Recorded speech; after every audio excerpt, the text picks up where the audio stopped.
నమస్కారం HR TV9 news కి స్వాగతం. ప్రతిక్షణం ప్రజల కోసం.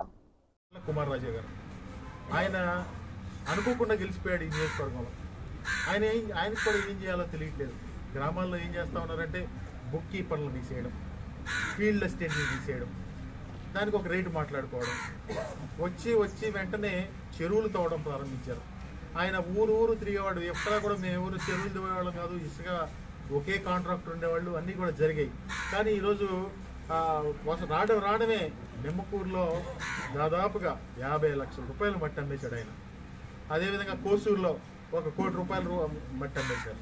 అంటే ఈ 5 సంవత్సరాల్లో ఇంకా ఆయన ఎంత అవినీతి చేస్తాడో మనమే అంచనా వేసుకోవచ్చు. 50 సంవత్సరాలు